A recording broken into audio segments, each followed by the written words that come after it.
Hey guys, this is Dr. Berg. I have a really interesting interview today with Tiffany Roth, and I heard about her from several my clients, and I just wanted to interview you. You're from California, right? Yes. Yeah.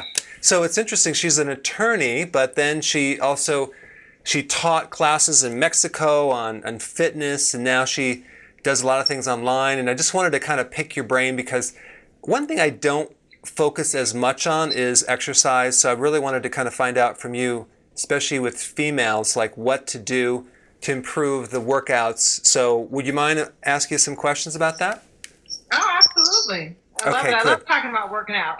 Yeah. So I guess you were when you were a kid, you were kind of chubby, right? I heard from the grapevine. You weren't in really good shape. Okay, you want to bring that up now? Okay, sorry. Okay. So, yeah, when I was little, I think that one of the things is that, my family really didn't know how to focus on healthy eating and exercise. So, I was kind of eating the foods that my mom was eating, and I wasn't getting the proper exercise, and my body had that result. Where were you raised as a child? Where was I raised? Yeah. In California. Okay, I got it. Yeah, So was it? I'm LA I native. think people assume that when you're in California that it's all health foods, but it's probably similar to the Midwest where I was raised. It's probably the same meat and potatoes, but I don't know. Well, I think right now, over the last 20 years, as a community in general, we've gotten a lot more access to information about how to eat healthy and how to exercise than existed in the past. I mean, it's sort of something that's been developing over time, especially with, the internet. We can get the message out there a lot quicker about how to be healthy or how to do great workouts. Back then, it was sort of like you just go on a diet and you eat grapefruit. I remember my mom was doing the pineapple diet, where she ate pineapple for 3 days. So I ate pineapple for 3 days, and you lose weight, but it's not sustainable. So I know. I I know. think it's just really the knowledge that we have in this day and age allows us to make better choices when it comes to food and exercises that really wasn't available back then, at least to my mom. No, I think I actually practiced in San Diego for a while, next to the Charger Stadium. When I graduated, I wanted to move where I wanted to live, so I moved to Washington State Hmm. because it's so beautiful, but it rained every day. So I just couldn't take it. It was beautiful, but it just too much rain. So then I decided let's move to San Diego. So went there, and I'm like, wow, this is so beautiful. This is great. But all my family, because I met my wife there, and then all my family lived on the East Coast. And her family, so we moved to Virginia. But I mean, I think it's a great place to live on the West Coast. But so here's some questions I want to get into. Now, with your clients that you work with, what's kind of like the top mistakes that people are making when they're working out? Like, what are they always doing wrong when they're doing it by themselves? Okay. Well, first I'm going to start with one of the three things that I say, not one of the three things, three of the most important things that what I call the three prongs of fitness, and that's constant and consistent commitment. So the first thing I want to tell anybody who wants to get in shape is that you have to be committed and you can't give up. And the reason why a lot of people give up is because either it comes too hard, or maybe they get injured, or when they're doing the workouts, they're not feeling the way they want to feel. So some of the tips that I would like to provide would be on how to breathe correctly, how to work out so that you're not getting injured, and how to check your body alignment in the mirror to make sure that you're getting the results that you set out to achieve. Okay, so let's talk All right? about breathing first. Okay, breathing. So Typical mistake. Here we go. isn't it okay to can't we just hold our breath? No. The typical mistake is this. People are working out, right? They're doing it, and the harder it gets, the less they start to breathe, okay? So I do, and like when I'm teaching class, if it's a cardio class, I do an 8 count. And I do the 8 count. It's really like sort of check. It's almost like a call and response. I'll say 8, and let's count down with me. 8, 7, 6, 5. That way I know that they are breathing, because one of the most important things that our body needs for movement is breath. We have to connect the breath with the movement to get actually the power that you need to continue. So I do, when you're doing your cardiovascular, make sure that you do what's called a talk test. You should be able to say 1 or 2 or 3 words while you're doing your cardio. If you're not, then your breathing is off. You need to take it down a little bit so you can say, yeah, I'm okay. Okay. I got this, or something Good. like that, or count. So let me interject right there. So let's say, for example, and I just want to know your philosophy on this. You put someone through a workout and they do a certain set, right? They're doing a certain set. I mean, we're not talking about like aerobics. We're talking about like a set of maybe some plyometrics or push-ups or whatever, right? And then they're going to rest for a period of time. Do you have any rule of thumb of how long a person rests versus the time they're exercising? Because I know there's a lot of variation there. Okay. Well, it depends on how you're training and what you're training for. Okay. If you are training to build muscle, then you need more rest in between your sets, because you want to actually maximize your output per exercise. So I would tell, like, some of my girls that really want to build their leg muscles, or what's really hot is like to build up your butt right now. If you're doing heavy squats, if you're working out with heavier weight, then you would need like at least 45 seconds to 1 minute rest in between sets to allow your muscles to recover and, be able to go back and maximize the benefit out of the exercise. You don't want to exercise when you're tired. You want to exercise when your body feels exhilarated and strong. If you want to tone your body, then I shorten that rest. I shorten that rest because I like to focus on muscle confusion, and I'll do back-to-back sets. For example, if you just want to tone your legs, then you might do lunges, then you do squats, and then you do what I call rocket squats, and I'll put them back-to-back, boom, boom, boom, to build that muscle endurance. When you build your muscle endurance, you actually have more lean, long muscles, and they are able to go for a longer period of time, but they don't deliver the maximum amount of power as if you were trying to build like a stronger, hardier muscle shape. I think that brings up a really important point on, you have the person with the belly fat, right? Women don't like belly fat. For some reason, they don't like it.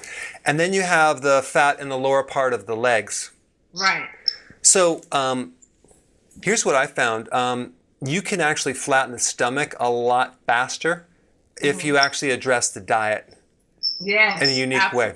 And I'm going to give you a couple tips on that for your viewers too, if you want to share this. But the lower extremity, the legs, you're not going to get the fat off the legs unless you use exercise, because a lot of these women, especially, you probably work with menopausal women, the ratio of fat to muscle is like way off. Like they lost so much muscle tone, and you have them try to do a squat and they just they just can't do it. So you have to build up that muscle, and that could take literally a few years of workouts. So as you lose the muscle, as you gain the muscle, you may not lose weight because it's heavier, of course, but also there's going to be probably weeks that you're going to plateau, and then you're going to have to just realize it's going to take some time because you're healing the body. So, and I don't know if you saw this on my website, but my whole philosophy is get healthy, then lose weight, versus trying to lose weight to get healthy. It's a simple thing, but it's like really powerful. Yeah, I really am intrigued by your whole philosophy, and I think that it's really vital for people to understand how your gut health and your nutritional intake is so important in getting the results that you want. And I love how you focus on the different body types.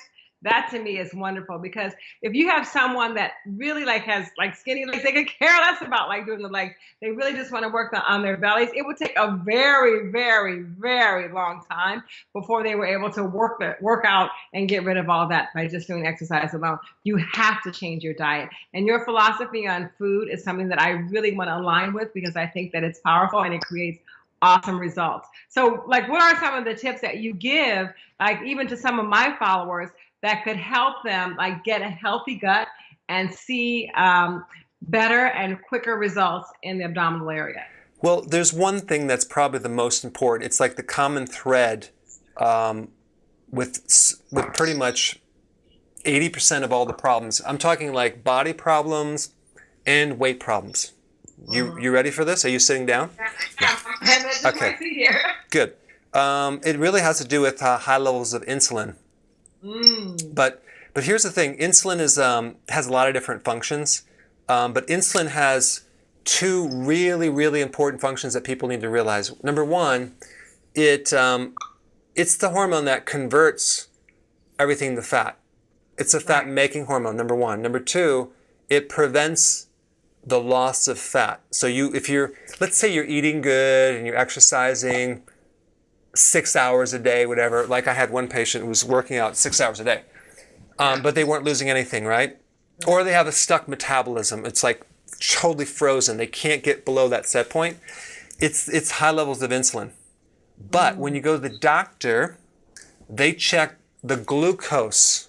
They don't check the insulin. Whoops. If they did, they would find the insulin is going to be too high. And what people realize is what they don't realize is how to lower insulin. Right. You can actually, you can help someone like losing weight way more by addressing that than exercise. Exercise will help. But if you actually address the insulin, you'll really, really drop down the weight a lot faster. You get leaner, you get stronger, really, really fast. So that's like the most important thing you need to kind of focus on if you're trying to get lean body mass, if you're trying to fix your metabolism, is lower insulin. So then I have How do you do that? How do you do that? So do you have any idea right now like what you would do to lower insulin? Do you have any ideas? I'm just asking before I tell you. Okay. Well, I would say number one is to reduce your sugar intake and your simple carbohydrates. Good. Yes, that's number one. So you want to reduce your carbs, the ones that turn into sugar really fast. So that would be all the breads, pasta, cereal, crackers, biscuits, waffles, pancakes, muffins, sodas, juice, those. Right. And then you'd have alcohol. But then you also have a lot of the hidden carbs as well, like fruit. I'm sorry. So because what happens, fruit Don't is. say fruit, not the. I love fruit. Sorry, but fruit. What fruit will do is it doesn't actually address the blood sugars directly because it's fructose. It actually has a different pathway, and it throws you off through the liver. So it will eventually affect the insulin, but not directly. So people say, oh yeah, it doesn't affect the blood sugars. Yes, it does indirectly. But so we have that, right? But that's like half of the answer. So people on a low carb diet, they might be successful somewhat, but they're not 100% successful because there's something else that's equally as important. Do you want to know about this? Yes, I'm on the edge of my seat. Tell me. Okay. It has to do with every time you eat anything, you raise insulin. So it's the frequency of meals. The frequency of meals. So I used to promote and push in my old book, oh yeah, you need to consume 6 meals a day, 3 meals with snacks, right? Bad advice. That was very bad. Because every time you eat, you spike insulin. Yeah. Even if it's healthy. So with myself, I was eating apples and peanut butter as the afternoon snack. And then at night, I would have nuts, right? And I got up to like 211 pounds. So then I went back to Guyton's physiology. I'm studying this. I'm like, what the heck? I missed this one point about the food increases insulin. So then I started looking at, okay, let's do intermittent fasting, eating less frequent. So we went 3 meals, no snacks, and then 2 meals a day. And that's kind of where I'm staying right now. But you can drop insulin so nicely and fix so many problems by cutting out the snacks. It's insane. So yeah, that whole thing about snacks was really like based on the information that after you're going to spike your metabolism up. You can spike your metabolism up with protein, which will help your muscles sort of be more sustainable, and you will keep your body from feeding on its own tissue. Okay, so let me just bring up that one point, because here's another piece of false data where you're eating protein to spike your metabolism. Okay, so really let's define what that thought would mean. It's basically you eating protein will stimulate a hormone that can trigger your metabolism. But if your metabolism is slow, you're just going to spike insulin. So So this idea that eating stimulates metabolism is false data. It actually slows the metabolism because it increases insulin. Mm. So tell me, so for example, how would eating a piece of chicken increase your insulin? Just like for someone who's out there like, I want to have my chicken. Because protein, there's two types of macro foods that stimulate insulin. One is carbs and the other one is protein. Mm-hmm. Especially if it's lean protein. Mm. So the chicken breast, everyone's like low-fat protein, low-fat protein. No. Because really, if you want to keep insulin low, you want to go more fat. Fat is the food that will be neutral with insulin. Can you explain why? Yeah, because our bodies, one of the functions is insulin actually helps you build muscle. Uh-huh. So when you eat an amino acid from protein, your body will increase insulin to try to put that to muscle. So, we need protein for sure, and you want to keep eating protein, but you don't want to do excessive amounts of protein. Like a lot of bodybuilders and stuff, they have tons of protein, because that's going to make you, eventually you're going to actually stimulate some insulin. You're going to get tired after you eat. You're going to want to take a nap. That's high insulin. And then what happens when the insulin goes high, you develop insulin resistance, and then you urinate in the middle of the night more than once, or once or more. You shouldn't do that. You get tired after you eat. That's really interesting. I'm going to have to interrupt you there. I know someone who has that problem with frequent urination. And this is something that's really going to help her and probably a lot of other women out there that, it's the insulin. That's interesting. I've never heard of that before. It's fascinating. Insulin, you have vision problems. Your vision starts going. Uh-huh. Brain fog. Uh-huh. Lack of focus. Yes. Irritability. Low tolerance to stress. Mm-hmm. This is all a blood sugar problem. So what are you recommending though? You're saying 2 meals a day? Well, no. I have a little mini course that I put everyone through first. It's a free little course online at my website. You basically, there's like 4 videos. Get the basics to learn how to do this. But you start with 3 meals, no snacks. Okay. And the problem is some people can't go from one meal to the next because they're so hungry, so you add more fat to the meal. Okay. And then what happens is that it's slow burning. It's more slow burning, right? Well, it just buffers the insulin spike. Okay. Uh-huh. So then it's more satisfying versus the low-fat protein. So then what happens? You do that for a while until your body starts adapting. Mm-hmm. And then it's starting adapting to burning on fat. So you're actually burning fat at this point. Mm-hmm. When you burn fat, it's a much cleaner fuel. You have more energy. You'll have less blood sugar issues. Then in the morning when you wake up, you're not going to be hungry. So then you start pushing your breakfast further and further towards the lunch until eventually you don't have any more breakfast. Mm-hmm. That's how you do it. You do it gradually so it's comfortable. Mm-hmm. So you're recommending lunch and dinner then, no breakfast. You're going to go against all of what society has been saying about the breakfast is the most healthy and important meal of the day, and you're going to say no to that. Hey, listen, I was the guy who wrote the book on eating breakfast. I have videos on YouTube right now that I probably should delete that keep pushing. You guys need to have your breakfast. Do you know why I told people that? Why? Because I had such a blood sugar when I was a kid, and also all through teenage years into early, like when I was 20, 20s, and then all of a sudden I started going, wow, I started eating protein for breakfast, and I felt so good that I said, this is it. This is what everyone needs to do. But the reason I felt good is because I spiked insulin because I had low blood sugar, so I raised the blood sugar. I felt better, but I didn't think what's really underneath it. I was just kind of like going off a feeling. It's kind of like, hey, I feel good when I drink alcohol, so alcohol is good for me. I'm like, so the point is that you just really understand what's happening. If you have a blood sugar, which most people have a blood sugar problem, you don't want to do the frequent meal thing. It's a real bad idea. So there's a way to adapt your body to running on fat fuel, which very few people know about, and they don't know how to do it correctly. But when you run your body on fat fuel, your metabolism is going to be like a machine. You're going to feel really good. Your skin's going to look good. It's anti-aging. There's so many benefits to your joints, stiffness. I'm 52. I feel like I'm 20. When I was in my 20s, I felt like I was 50. Right. Okay, so I want to just actually kind of bring this back around because what you're saying is really informative, and I think it'll help a lot of my members. And actually, I'm going to look into this whole thing because I do advise my clients to eat their frequent meals, healthy meals throughout the day, so that they don't get hungry and go binge on foods that they shouldn't be eating. Okay, so I think it's really good. Maybe they could, try your program to see how to transition away from those insulin spikes into something that might make them feel better and a lot less sluggish.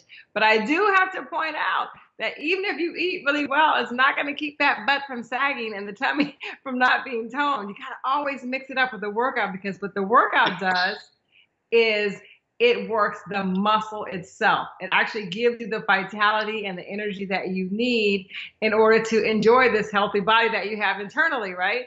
Externally, you can do more stuff, you're more agile, you have more energy, and when you have more muscle tone, that increases your metabolism as well, right? Don't you agree with that? Yeah, it does. You need exercise for sure, and actually exercise builds the muscle, which then will increase your calories burned. Okay, you'll burn more calories, right? But let me just talk about that for a second, because that's another confusion.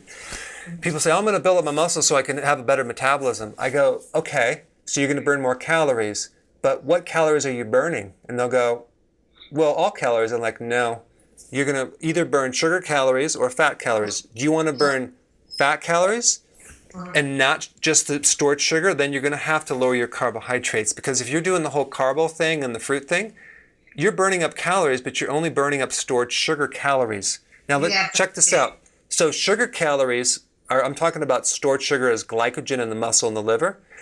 When you store glycogen, you hold a tremendous amount of water, because one glycogen holds 2 molecules of water. So it's like a sponge of water, right? So when you cut the carbs down, you're going to dump a lot of fluid out of the system. You'll lose weight, water weight, and you're like, wow, I lost all this weight, right?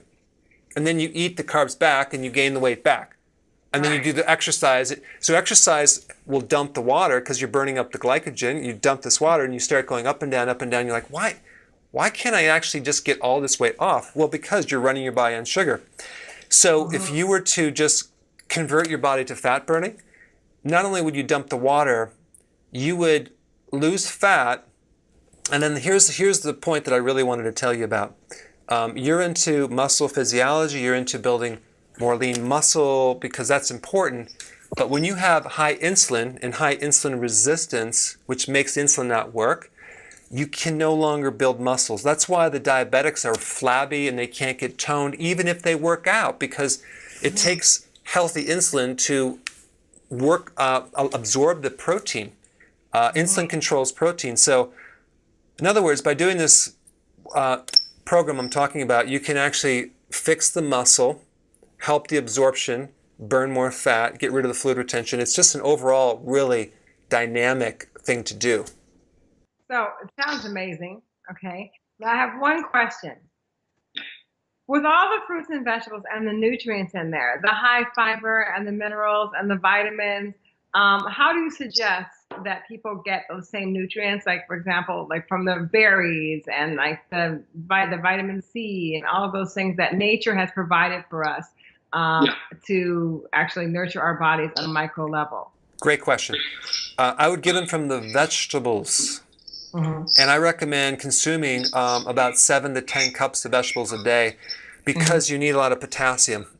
And like people, like I actually went to the restaurant I think about a month ago, and they brought me the salad. It was a 1 cup of salad. I'm like, I need a bowl. So my salads are huge.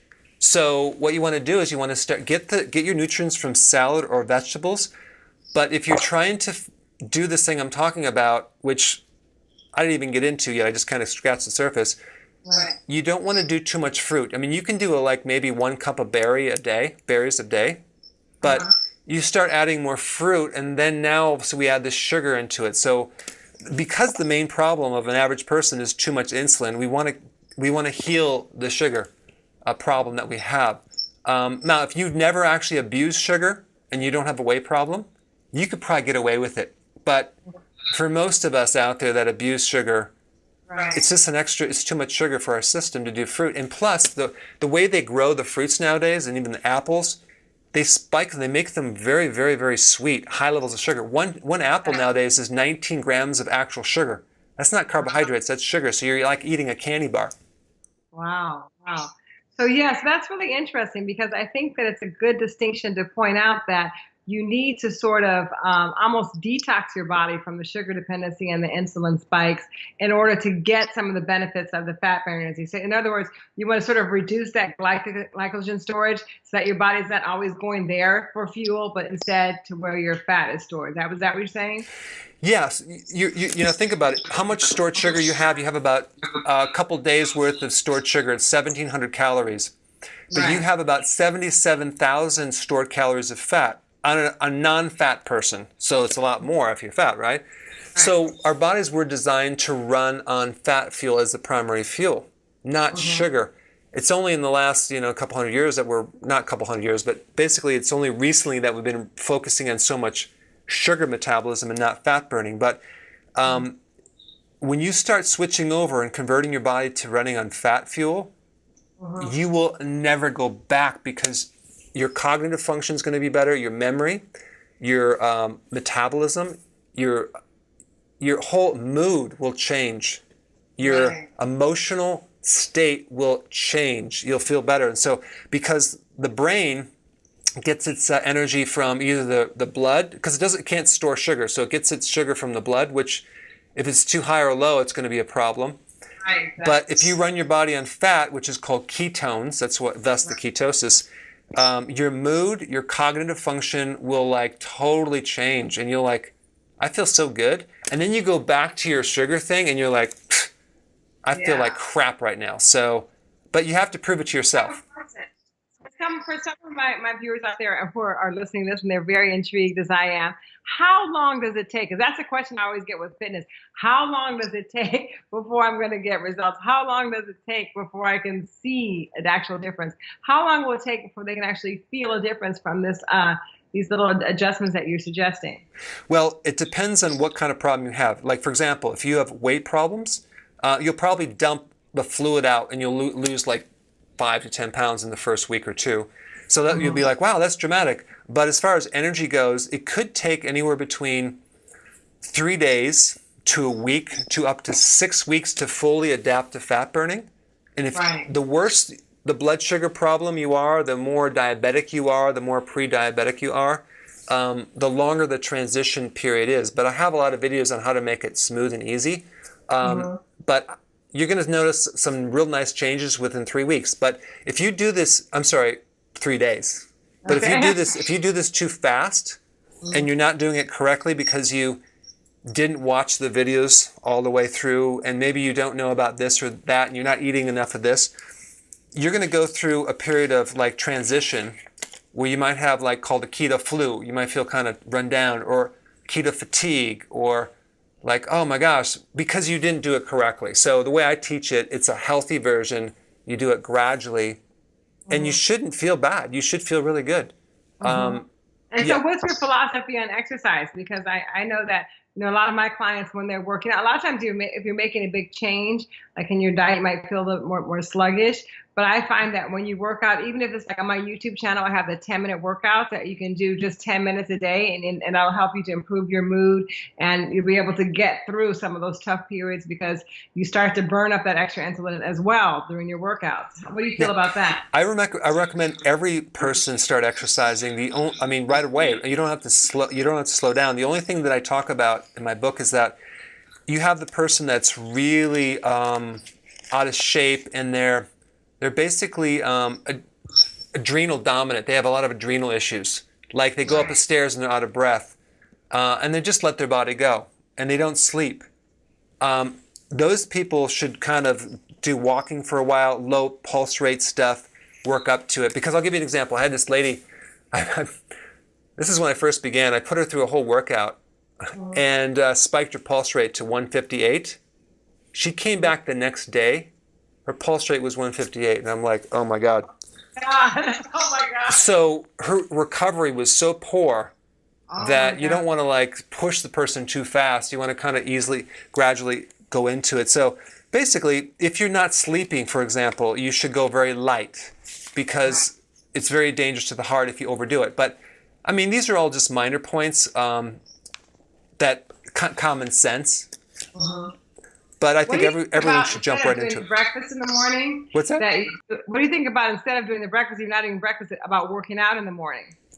Yeah, and I think most people can do that very, very comfortably. But what happens if you have a pre-existing low blood sugar situation, it's called hypoglycemia, and you work out and you tap out too much glycogen too fast, you can be dizzy or tired, in which case you either should work out during your time you're eating or just before, until you can really adapt correctly. But I do want to mention one last piece of data because I know people, I kind of like to keep it to 30 minutes because, but I want to add one little thing in here. This is something that kind of is a brain strain for people.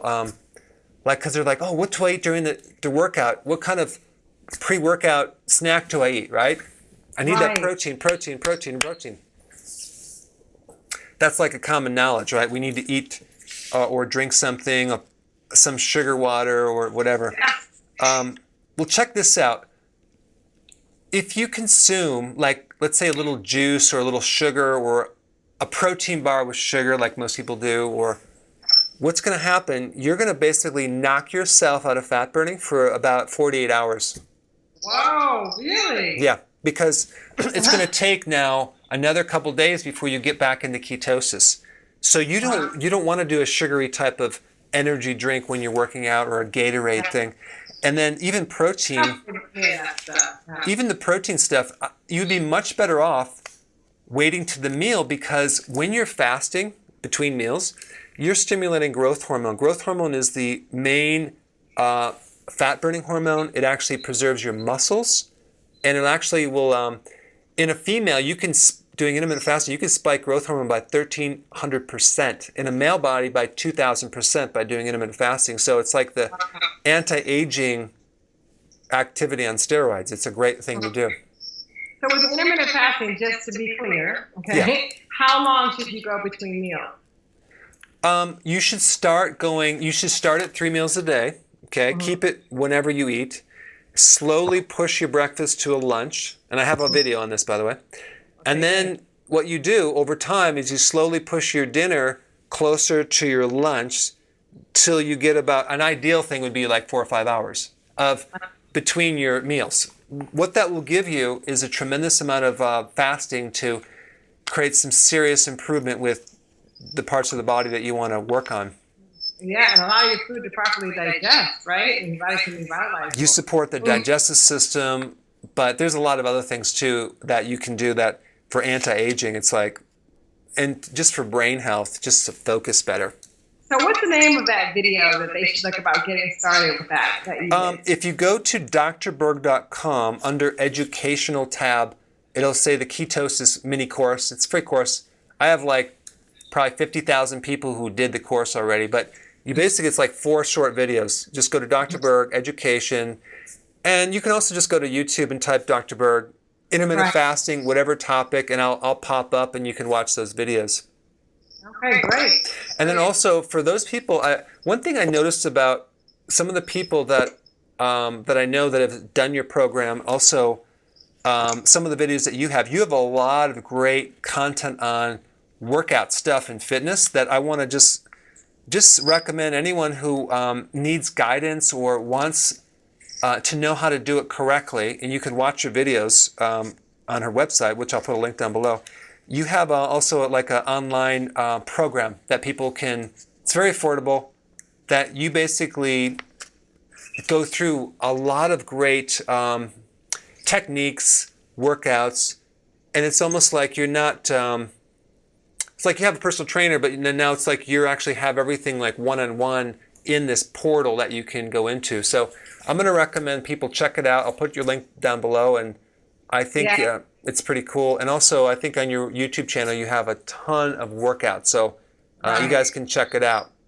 I'm going to take some of your advice in because, on the Tiffany Ross Fit Club, I really enjoy doing different workouts, but I mean, this has been so informative for me because what you said about insulin is absolutely like mind blowing. I'm gonna look into some of your food plans and things like that, and maybe adapt some of them for the Tiffany Rothe Fit Club members so they can get better results. Because I think what you're saying is really resonating with me, and I think that it'll help a lot of people. And combined with the workout, which it helps your mood and the way that you look, so win-win, right? It's the icing on the cake. Maybe I shouldn't talk about cake right now, but you know what I mean. Great. Oh, Well, thank you so much for the video, and we'll talk soon. And thanks for sharing. thank you. I've really, really learned a lot. Thanks so much for sharing, Dr. Berg. Okay, I'll talk to you later.